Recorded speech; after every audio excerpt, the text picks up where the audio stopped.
capítulo 3 de Colosenses. ¿Lo tienen? Pon el texto, mijo, por favor. No sé si lo puse. ¿Sí lo puse? Ok. Dice así la bendita palabra de Dios. Primera de Tesalonicenses, capítulo 3, versículos 6 al 10. Dice, pero cuando Timoteo volvió a nosotros y nos dio buenas noticias de vuestra fe y amor, y que siempre nos recordáis con cariño, deseando vernos, como también nosotros a vosotros. Por ello, hermanos, en medio de toda nuestra necesidad y aflicción, fuimos consolados de vosotros por medio de vuestra fe. Porque ahora vivimos,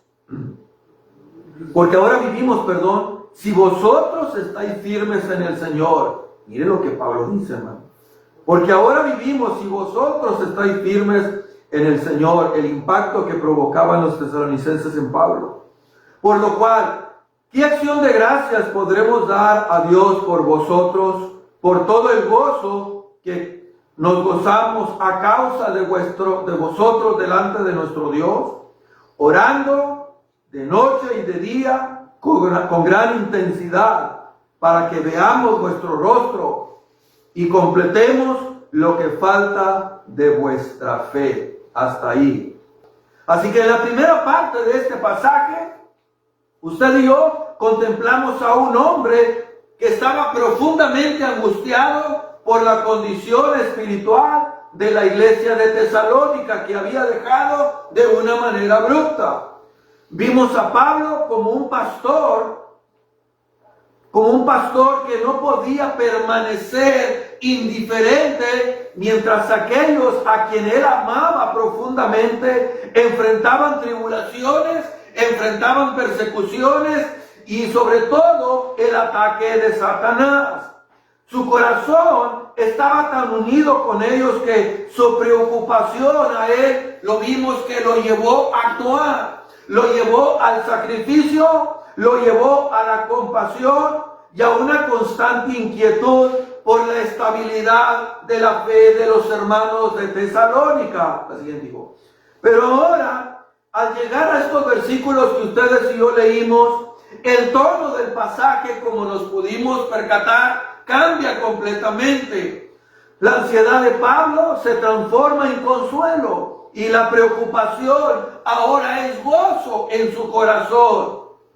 Y la incertidumbre ahora la vuelca en gratitud hacia Dios por la condición en la cual los hermanos de Tesalónica estaban. Después de haber vivido días de angustia, preguntándose si la fe de aquellos creyentes habría permanecido firmes bajo la prueba, finalmente Timoteo regresa a Pablo con buenas noticias que alegran el corazón atribulado del apóstol, porque él se da cuenta, se percata de que los tesalonicenses no habían abandonado la fe, que no habían cedido ningún milímetro ante la presión y la persecución que ellos estaban enfrentando en ese tiempo. Ellos continuaban firmes en Cristo, firmes en su amor y ante la prueba. Lo que encontramos aquí, hermanos,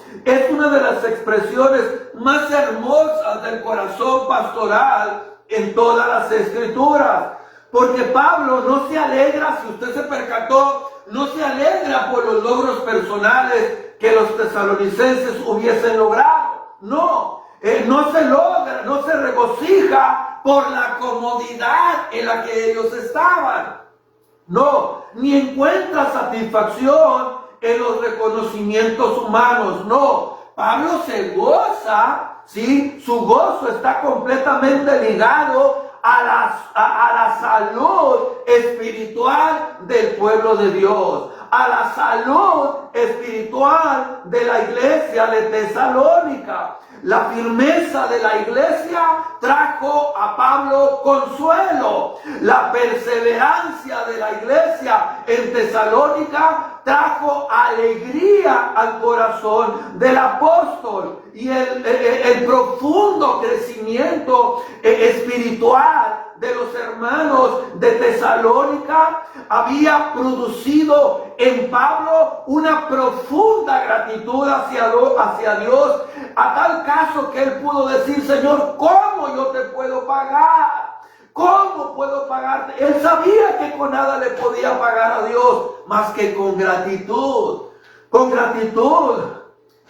por cuidar al apóstol. Y este pasaje, hermanos, nos recuerda una verdad poderosa. Cuando un corazón ama verdaderamente al pueblo de Dios, cuando un corazón se deleita en el pueblo de Dios, encuentra su mayor gozo al ver a otros caminar en medio de las luchas, en medio de las pruebas, y percatarse de que a pesar de, están caminando firmes en el Señor. Eso lo dijo Juan con su discípulo amado Gallo. En la tercera epístola de Juan, capítulo 1, verso 4, no tengo yo mayor gozo que este, el oír que mis hijos andan en la verdad. Ese es el mayor gozo, hermano, que puede producir en un ministro. Que los creyentes, a pesar de las luchas, ellos puedan caminar en la verdad. El verdadero amor espiritual no solo se preocupa cuando otros están débiles, no, también se llena de gozo, se llena de gratitud, se llena de oración cuando los ve permanecer firmes en la fe, a pesar de las luchas, a pesar de los problemas, a pesar de las adversidades. Eso es lo que vemos aquí en Pablo. Él se gozó. Estaba angustiado, lo vimos nosotros, pero ahora con el informe que le lleva a Timoteo, ahora encuentra gozo. Así que veamos en primer lugar un corazón que se goza y es consolado. La siguiente, hijo. Dice así: pero cuando Timoteo volvió de vosotros a nosotros y nos dio buenas noticias. No pierda de vista esas dos palabras. De vuestra fe y amor, estas también. Y que siempre os recordáis, deseando vernos como también nosotros a vosotros. Por ello, hermanos, en medio de toda nuestra necesidad y aflicción, fuimos consolados de vosotros por medio de vuestra fe. Dice, porque ahora vivimos si vosotros estáis firmes en el Señor. ¡Wow, hermano! ¡Qué tremendas palabras! Aquí vemos el corazón que se goza y es consolado. Y es que, hermanos, siempre, en cualquier ámbito, siempre las buenas noticias van a producir gozo. Siempre van a producir alegría en nuestro corazón. Las buenas noticias producen gozo. Miren, cuando Timoteo volvió de Tesalónica e informó a Pablo todo esto, el apóstol en ese momento se encontraba en la ciudad de Corinto. Según Hechos capítulo 17, 14 al 16, él se encontraba en Atenas, allá en Grecia. ¿Sí? Y el informe de Timoteo fue tan alentador para Pablo, dice que al escribirlo, Pablo lo llamó buenas noticias. Si usted se percató, nos dio buenas noticias. Ahí la palabra es la palabra evangelión, pero también se traduce como la palabra evangelizar. Ahora, lo que quiero que note, hermano, es que Pablo utiliza esta palabra evangelazo y evangelión, y esta noticia se traduce como una noticia trascendental, una noticia que cambia tu vida para siempre. Y esa noticia la podemos ver, por ejemplo, en la batalla de Maratón, cuando los griegos derrotaron a los persas.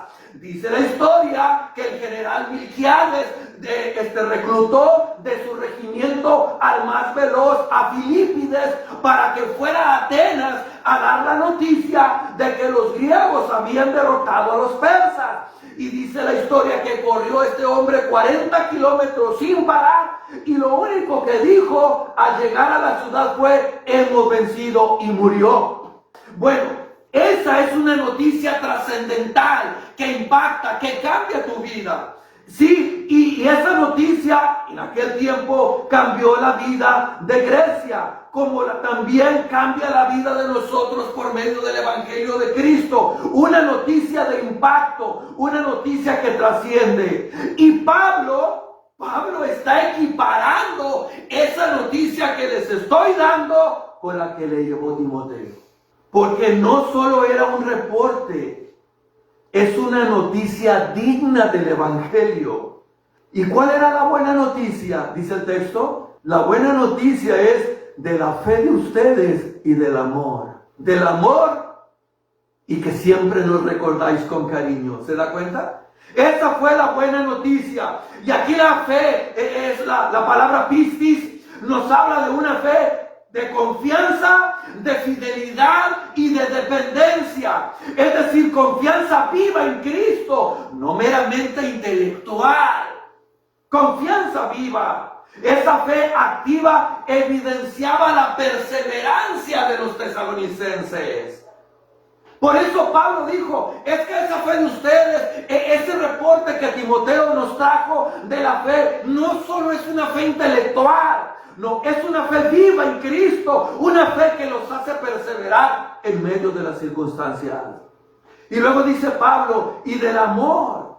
Y aquí la palabra que se traduce, hermano, para amor es la palabra ágape, lo máximo del amor, el amor incondicional. Es amor incondicional, amor sacrificial, no es amor emocional, no es hoy siento que te amo y mañana no es cierto, no es eso, sino es un amor que se entrega por otros. Un mandamiento os doy, dijo Cristo, que se amen los unos a los otros como yo os he amado. ¿Y cómo nos amó Cristo? Siendo aún pecadores. Es un amor incondicional. Así que el fruto visible de la fe verdadera se refleja en los tesalonicenses, en que estaban firmes en la fe y en que se amaban unos con otros.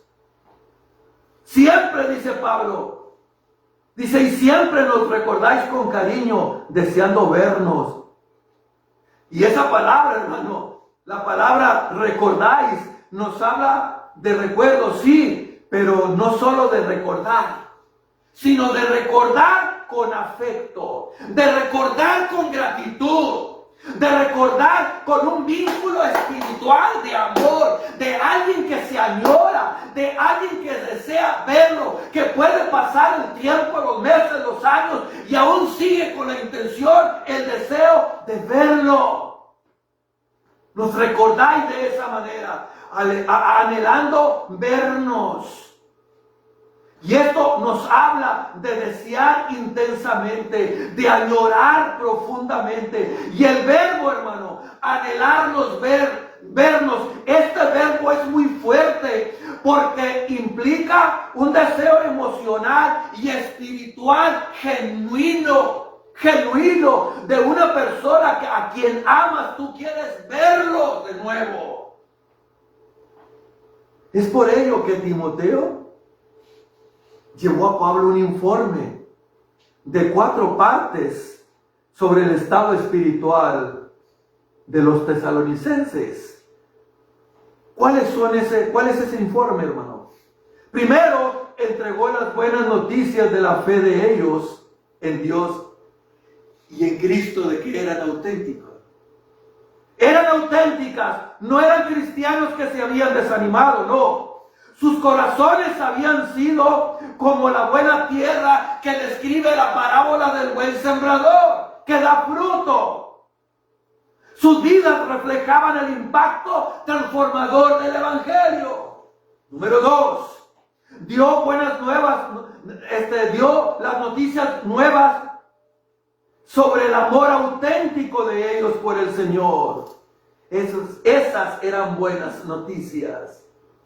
Y la evidencia más clara, ¿cuál era, hermano? De que se amaban unos a otros, tal como Cristo lo había dicho. En esto conocerán que son mis discípulos, si tuvieran amor unos por otros. Y Pablo se percató de esa evidencia en los tesalonicenses. Número 3. Timoteo anunció que los tesalonicenses siempre recordaban, y esa parte siempre recordaban a Pablo con cariño. Para el apóstol, hermano, estas eran buenas noticias que atesoraron los recuerdos de él. Estos hombres de Tesalónica nunca se olvidaron. Y esto es impresionante porque Pablo no estuvo ahí más que un par de meses. Fue muy poco el tiempo que duró ahí, pero fue suficiente para ver el fruto de Dios en esas personas. Fue suficiente para ver los corazones transformados. Esta visita, hermano, de Pablo a los tesalonicenses, usted sabe que no fue como la de Éfeso, que duró un par de años. No, aquí fue muy abrupta, muy abrupta. Así que atesoraron los recuerdos de él y que aún fueran leales a él como el apóstol verdadero de Cristo. Para ellos, Pablo era un verdadero apóstol.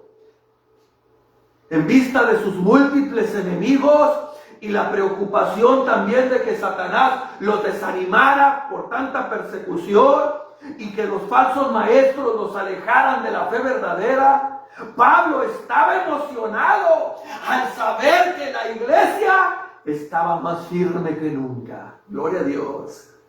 Más firme que nunca. Y en cuarto lugar, Timoteo declaró que el efecto de los tesalonicenses, el afecto, era tan fuerte que deseaban ver a Pablo.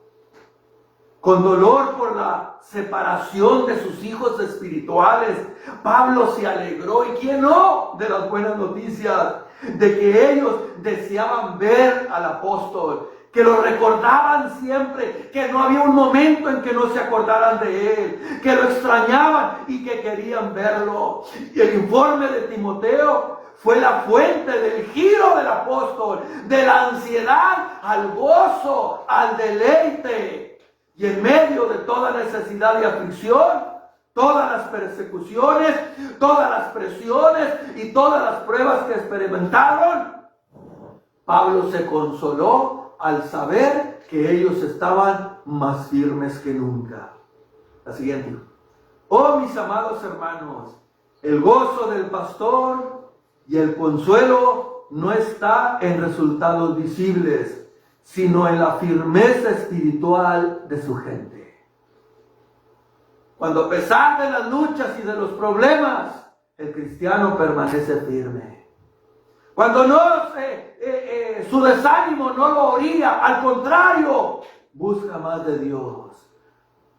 El gozo del pastor y el consuelo no está en resultados visibles. No está en que la iglesia se llene cada domingo. No está en eso, hermano. Está en que a pesar de las luchas y de los problemas, la iglesia sigue firme en el Señor. Por ello, hermanos, en medio de toda nuestra necesidad y aflicción, fuimos consolados de vosotros por medio de vuestra fe, porque ahora vivimos si vosotros estáis firmes en el Señor, dice Pablo. Debe notarse, iglesia, que cuando las iglesias eran infieles y sucumbían al pecado por los falsos maestros, el apóstol Pablo quedaba devastado a causa de todo eso. Eso ocurrió en la iglesia de Corinto, por la cual Pablo necesitó ser consolado por un problema inmoral que había ahí. Se desanimó como cada uno de nosotros en un momento dado. Nos hemos desanimado cuando cae, cuando sucumben, cuando hay divisiones, cuando hay problemas. Eso trae dolor en el corazón. Eso fue lo que pasó Pablo. Pablo perdió en un momento dado interés en predicar el evangelio en una ciudad donde Dios había abierto una puerta. ¿Se acuerda cuando se le apareció el ángel? Pasa para Macedonia y háblanos. Llegó un momento en que él se desanimó. Nos desanimamos, iglesia, en un momento dado. Pero cuando recibió el informe positivo sobre los tesalonicenses, fue como volver a vivir este hombre de Dios. Saber que estaban firmes en el Señor lo estimuló más a Pablo para renovar su celo en el ministerio, para seguir predicando. Se deleitaba cuando él veía a los cristianos que estaban firmes. Y la palabra firme aquí en griego, hermano, es un término militar cuyo significado es no retroceder ni un milímetro frente al ataque. No retroceder.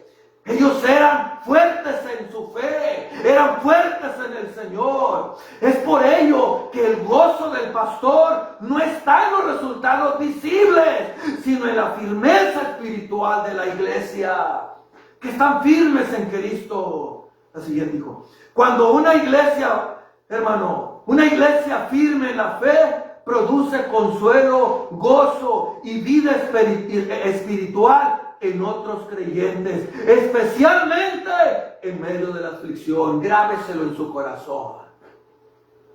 Una iglesia firme en la fe tiene un efecto, iglesia. Tú tienes un efecto, tú produces un efecto en otros creyentes cuando tú estás firme en el Señor. Tu vida, tu testimonio tiene un efecto, aunque tú no te des cuenta.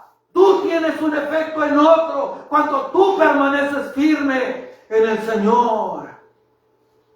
La firmeza, la fe firme, hermano, de otros puede sostenerte en tu aflicción. Mira lo que dice Pablo. Fuimos consolados por medio de la fe de ustedes. ¿Se da cuenta? Así que la fe firme de otros puede sostenerte a ti en tu aflicción. Así que tu fe firme en el Señor puede fortalecer a otro que está pasando en aflicción. Eso fue lo que pasó en la vida de Pablo, el gran apóstol, el teólogo de teólogos, fue consolado por sus hijos espirituales. Pablo estaba en necesidad y en tribulación. No salió de la prueba, pero fue consolado en medio de la prueba. Dios usa la fidelidad de otros creyentes para sostenerte a ti y para animarte a ti. Tu perseverancia puede ser el consuelo de alguien más. No dejes de luchar. No te desanimes aunque la lucha sea fuerte, porque tu testimonio puede alentar a otros también en el Señor.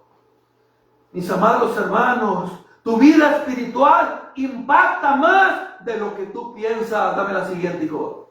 Más de lo que tú piensas. Mira lo que dice el apóstol. Ahora vivimos si vosotros estáis firmes. ¿Te das cuenta? Tu vida espiritual impacta más de lo que tú piensas. Pablo dice algo muy fuerte. Vivimos dependiendo de la firmeza de ellos. Tu firmeza en Cristo da vida, querido. Tu firmeza en Cristo anima a otros. Tu firmeza en Cristo es de valor para otros. No eres un cristiano aislado. Tú afectas el cuerpo de Cristo. Tú afectas a otro para bien o para mal. En este caso, al apóstol lo afectó para bien. El amor, hermano. ¿Está el número 3 ahí, mijo? ¿El número 3 está ahí? Dame la siguiente entonces. ¿Ese está el número 3? Número 2. ¿Número 2? ¿Qué dice? Un corazón que agrada y obra. No, regrésate. Ahí está el C, 2, 3, 4 y 5. Ah, ok, ahí está. ¿Cómo no te entendí? El C. Una iglesia firme en la fe. ¿Y luego? Y abajito está el 2. ¿Qué dice? Tu vida espiritual impacta ni más de lo que piensas. ¿Y luego? 3. El amor cristiano se evidencia en el deseo. Ok, perfecto. El amor cristiano, hermanos, se evidencia ¿en qué? En el deseo de comunión. Mire lo que dice. Deseando vernos, dice el apóstol. Ustedes desean vernos. Ya me dijo Timoteo. Ya me dijo cuál es su situación. Ya me dijo que nos recuerdan con cariño. Y no solo eso, que desean vernos. Ese es el amor cristiano. Cuando hay un deseo genuino de ver a los demás. No es cristianismo frío, iglesia. No es cristianismo secreto. No es cristianismo de la secreta. Es afecto real. Deseo de estar juntos. Hermanos, si hay fe y amor verdadero, entonces habrá deseo de comunión, interés genuino por los hermanos. Eso es lo que produce una fe firme en Cristo. Eso es lo que produce. El amor cristiano se evidencia en el deseo de comunión.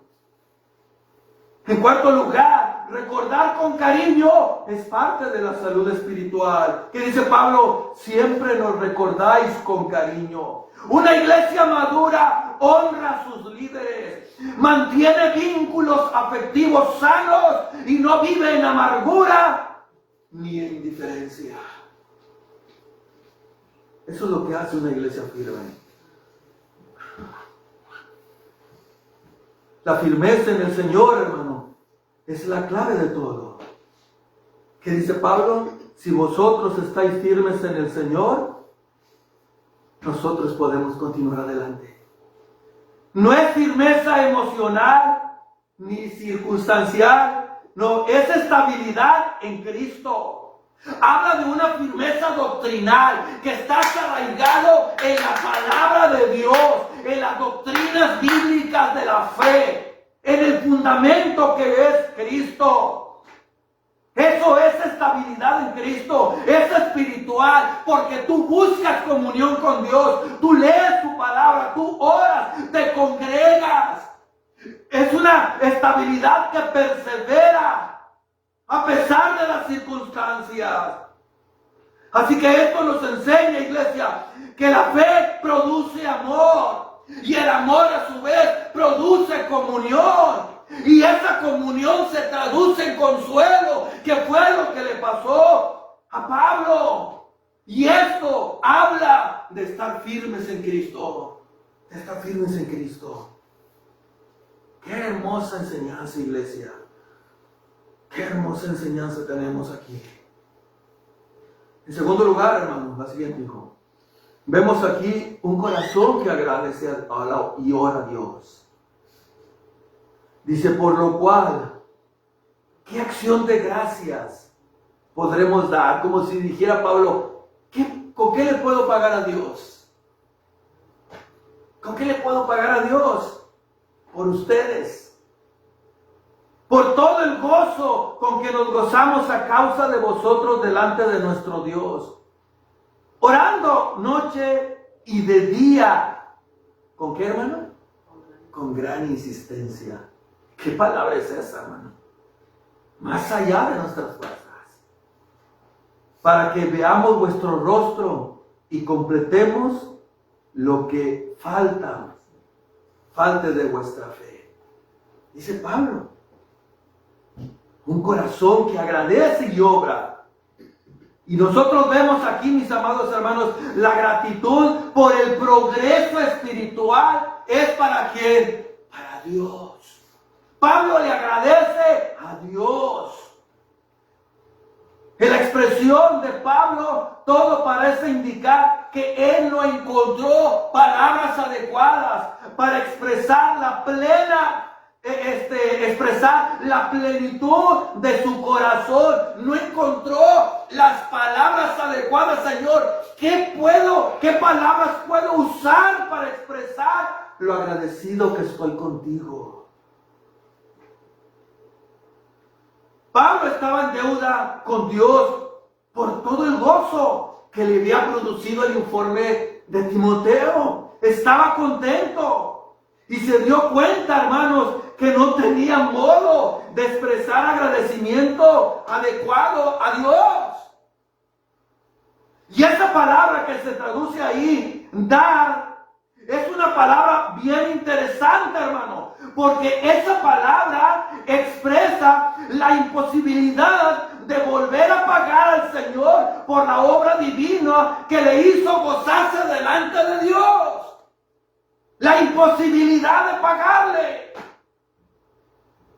la obra obra completa de gracia de Dios en sus vidas había hecho a Pablo ser agradecido, ser agradecido. Hermano, la gracia de Dios no se puede pagar. Dijo Pablo en Romanos 11:35, ¿o quién le dio a él primero para que le fuese recompensado? En otras palabras, ¿puede alguien acaso regalarle algo a Dios para que él a su vez esté obligado a darle algo a cambio? ¿Acaso tú puedes darle algo a Dios que lo impresione? Pues si todo es de Él. Todo es de Él. Dijo Job, ¿quién me ha dado a mí primero para yo restituirle? Hablando Dios. ¿Quién? Nadie. Dios nunca queda en deuda con el hombre, porque todo es de Él. Todo lo que recibimos es inmerecido, porque por gracia sois salvos por medio de la fe, y esto no es de vosotros, pues es un don de Dios, no por obras para que nadie se gloríe. No hay nada, dice Pablo en 1 Corintios 4:7, dice, no hay nada que los haga ustedes más importante que otros. Todo lo que tienen lo han recibido de Dios. Y si todos se lo deben a Él, entonces dice, ¿por qué lo presumes? Como si ustedes lo hubieran conseguido. ¿De qué te glorías? Nuestra respuesta a Dios siempre, siempre es insuficiente. Dice el salmista, ¿qué pagaré a Jehová por todos sus beneficios conmigo? ¿Qué pagaré? Salmos 116, versículo 12. E Isaías 64:6 dice, todas nuestras justicias son como trapo de inmundicia. Nada, hermano, nunca podremos llenar el estándar de Dios, porque dice Romanos 3:23, por cuanto todos pecaron y están destituidos de la gloria de Dios. El hombre no puede justificarse por sí mismo. La única respuesta adecuada, ¿cuál es? La gratitud continua. Por eso dice Hebreos 13:15, ofrezcamos a Dios siempre, por medio de Él, sacrificio de alabanza. ¿Qué podemos dar? Solo gratitud abundante. Dice el salmista en el Salmo 50, verso 14, sacrifica a Dios alabanza, paga tus votos al Altísimo, invócame en el día de la angustia y yo te responderé. Hacedlo todo en el nombre del Señor, dando gracias, dice Colosenses 3:17. Ustedes conocen la historia del samaritano leproso. ¿Cuántos sanó Cristo en Lucas 17:15? A 10. ¿Y cuántos fueron a darle gracias? 1. Solo él volvió a darle gracias a Dios. Y la gratitud expresa madurez, hermano. El gozo espiritual es un regalo divino porque es fruto del Espíritu Santo. Toda buena dádiva y todo don perfecto desciende de lo alto. Romanos 15:13 dice, el Dios de esperanza os llene de gozo. No podemos pagar la gracia, solo podemos agradecerle a Dios. Y aún, hermano, ese agradecimiento proviene de Dios. Así que, ¿qué podemos hacer?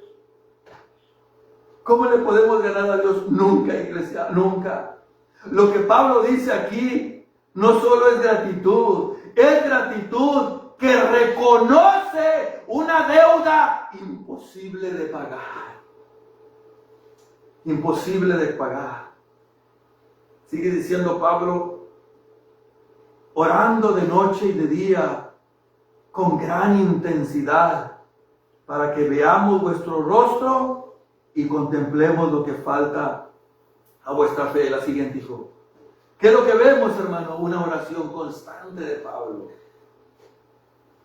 Aunque el pastor verdadero tendrá gozo y gratitud por su pueblo, aún sigue dándose cuenta de algo bien importante. Hablo del pastor verdadero.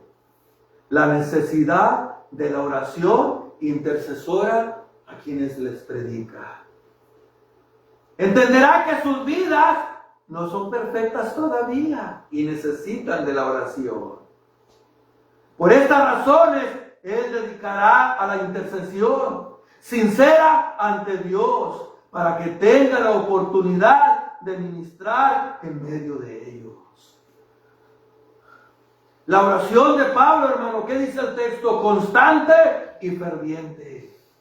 Intercedía por ellos noche y día y lo hacía con gran insistencia.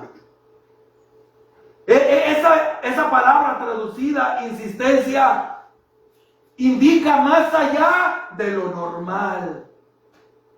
Más allá de lo normal. Eso significa, iglesia, que la meta final en su oración era completar lo que falta en la vida de ellos. El orar y el interceder. Si Pablo es el modelo humano ideal, hermano, del corazón de un pastor, es solo porque en su ministerio Pablo siguió el patrón de Cristo, quien modeló el corazón perfecto del pastor durante su ministerio terrenal. El Señor fue un ejemplo supremo de afecto por sus ovejas, como dice Juan 10. Sin egoísmo con sus discípulos, como lo dice Juan 13. Fue compasivo con su pueblo, como lo dice Juan 11. Fue protector de sus corderos, como lo dice también Juan 10. Con deleite por su iglesia, como dice Mateo 16. Con agradecimiento por sus seguidores, como narra Juan 11, e intercesor por sus hijos amados, nuevamente en Juan 17, en la oración sacerdotal. Ese modelo del corazón, ese es el modelo del corazón de un pastor, hermano. Es la norma divina para todos los pastores hoy en día. Es la norma divina. La siguiente, hijo. Mire, hermano, la respuesta práctica del creyente ante la oración pastoral, ¿cuál es? ¿Cuál es, hermano? La respuesta práctica del creyente ante la oración pastoral. Reconocer nuestra continua necesidad espiritual. Porque nadie ha llegado a la madurez completa. Siempre falta algo en la fe, querido. Siempre. La vida cristiana nunca alcanza la perfección en esta vida. Siempre hay áreas donde debemos crecer, madurar y ser afirmados. Por eso Pedro dijo en su primera carta, capítulo 1, versículo 13, seguid los lomos de vuestro entendimiento. Esto implica disciplina mental. Esto implica crecimiento continuo, dependencia de la gracia de Dios. Por eso la vida cristiana no es estática, sino un proceso continuo de crecimiento en la gracia de Dios. Para crecer en madurez debemos ceñir la mente y el corazón en la palabra de Dios. Existe una realidad innegable. Como tú piensas, tú vives. Por eso dice Proverbios 23:7, porque cuál es su pensamiento en su corazón, tal es el hombre. Como tú piensas, tú vives. No es rey, dice Pablo en 1 Corintios 15:33. Las malas conversaciones corrompen las buenas costumbres. Hermano, la verdad, las ideas no son neutrales. Las ideas no son neutrales. Fuera bueno que se quedaran ahí. No. Forman conducta. Las ideas forman conducta, moldean carácter. Porque cuando la mente no está gobernada por la verdad de Dios, existe el peligro de la ignorancia espiritual. La ignorancia es una herramienta de esclavitud y Satanás mantiene el engaño a muchos por medio de la mentira. Pero Dios libra por medio de la verdad. Santifícalos en tu verdad. Tu palabra es verdad. Una mente, hermano, una mente sin verdad es un terreno fértil para el error, el pecado y el engaño. Y la solución para ello, ¿cuál es? Es la bendita palabra de Dios. La palabra de Dios. La madurez espiritual depende de cuánto tú conoces la verdad, crees en la verdad y vives en la verdad. Por eso el salmista dijo en el Salmo 119, versículo 9 y versículo 11, ¿con qué limpiará el joven su camino? Con guardar tu palabra. En mi corazón he guardado tus dichos, tu palabra, para no pecar contra ti. Thomas Whitry dijo, la Biblia es un arsenal de armas divinas, una cura para todas las enfermedades y un mapa para todos los caminos. Esto enfatiza, iglesia, nuestra necesidad constante de la suficiencia de las Escrituras. Amados hermanos, no puedes crecer tú sin la palabra, no puedes discernir sin la verdad, no puedes vencer el pecado sin renovar tu mente. Por eso dijo Pablo, transformaos por medio de la renovación de vuestro entendimiento. Romanos capítulo 12, versículo 2. Ahí comienza el verdadero crecimiento espiritual. La siguiente, hijo. En segundo lugar, debemos valorar y sostener la oración intercesora. Noche y día, dice Pablo. Debemos valorar y sostener la oración intercesora. La iglesia necesita hombres que intercedan. Hombres, porque como miembros de un solo cuerpo, combatimos, hermanos, compartimos la misma lucha espiritual. Porque las dificultades que tú enfrentas cada día, también las enfrentan tus hermanos. Ellos están peleando la misma batalla que tú, buscando la misma gloria que el Señor, para el Señor que tú. La vida cristiana es una guerra que involucra a todo el cuerpo. Cuando una nación entra en guerra, todos los ciudadanos son afectados. Lo mismo ocurre en la vida cristiana. Estamos envueltos en una guerra que afecta a todos nuestros hermanos, afecta a todos los creyentes, a todos los ciudadanos del reino. Cuando uno cae, iglesia, el testimonio del evangelio es el que sufre. Pero si uno permanece firme y avanza, Cristo es glorificado. No somos creyentes aislados, sino un solo cuerpo.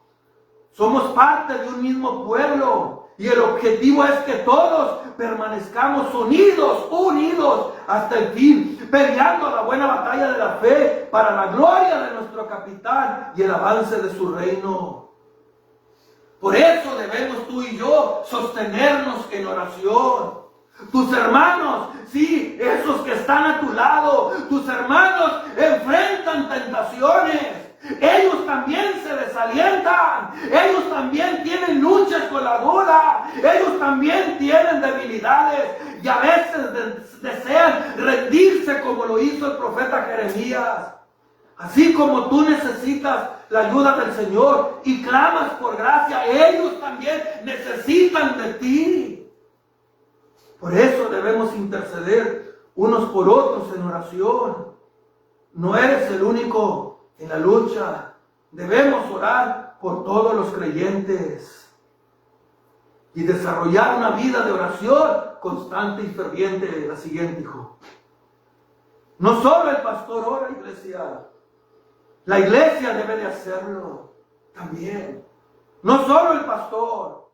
La oración no es una responsabilidad exclusiva del pastor, sino un llamado para todos los creyentes. Porque Dios no tiene hijos mudos. Dios tiene hijos que claman a Él. Orar sin cesar. Por eso les dijo Cristo a los discípulos en Lucas 18:1. Jesús les dijo y les enseñó la necesidad de orar y no desmayar. Porque cada creyente necesita dirección, necesita fortaleza, necesita gracia diaria. Por eso cada creyente debe de vivir en oración. En oración, tú no puedes depender a piloto automático. No puedes depender de la oración de otros para sostener tu vida espiritual. No, querido, tú debes tener comunión con Dios. Una iglesia fuerte no es la que solo escucha la predicación, sino la que ora constantemente.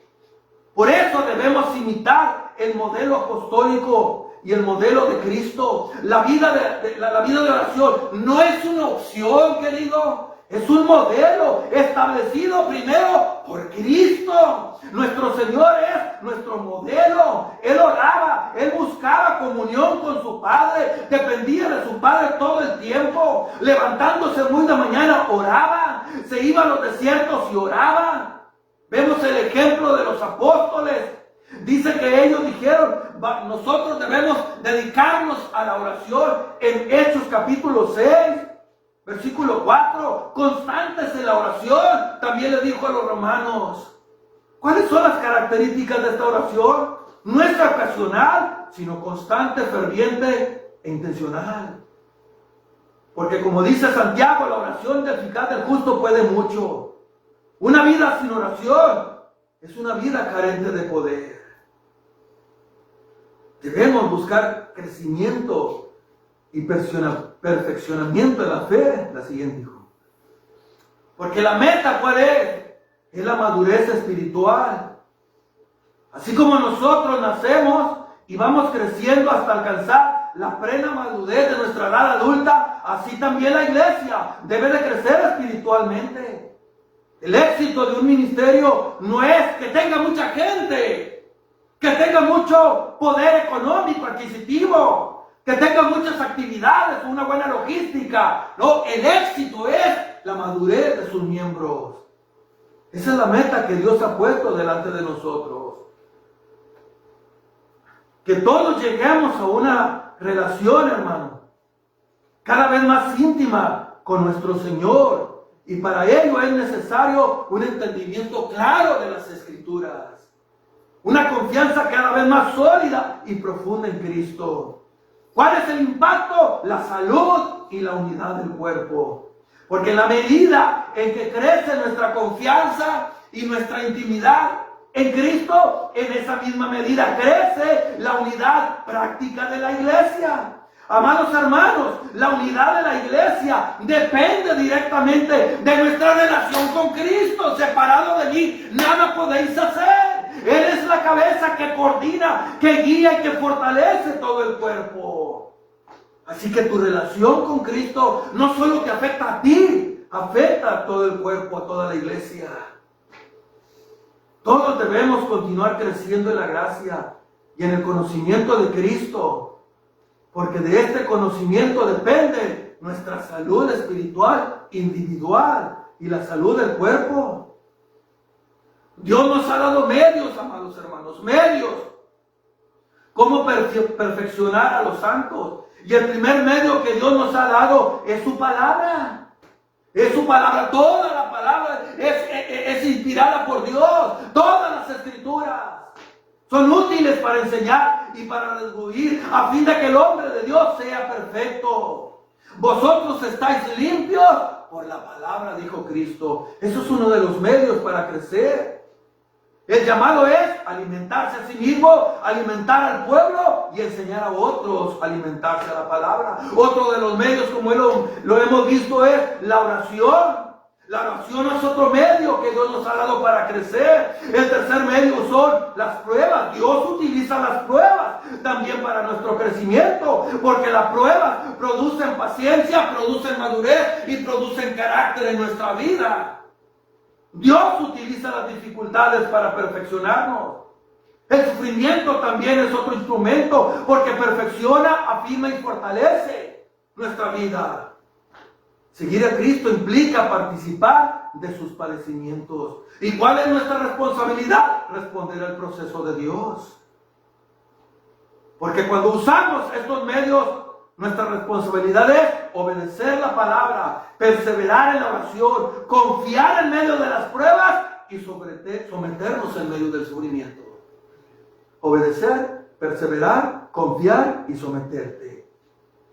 Dios demanda madurez, hermano. Pero también provee los medios para alcanzarla. para alcanzarla. Concluyo, hermano.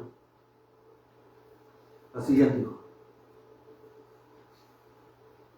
Pablo muestra que el corazón pastoral verdadero está profundamente ligado a la condición espiritual de la iglesia. Su preocupación, su temor y prueba se transforman en gozo y consuelo al ver la fe firme de los creyentes de Tesalónica. La fidelidad de la iglesia en medio de la prueba no solo glorifica a Dios, amados, no solo glorifica a Dios, la fidelidad de la iglesia en medio de la prueba, sino que también fortalece y da vida al siervo que vela por sus almas. Al mismo tiempo, este pasaje enseña que la vida cristiana es un proceso continuo que requiere oración constante, dependencia de Dios y crecimiento en la fe. Aun cuando hay gozo por lo que Dios ha hecho, permanece la necesidad de seguir siendo perfeccionados. Por eso la respuesta correcta es una vida de gratitud, una vida de intercesión ferviente que busca constante la madurez de Cristo.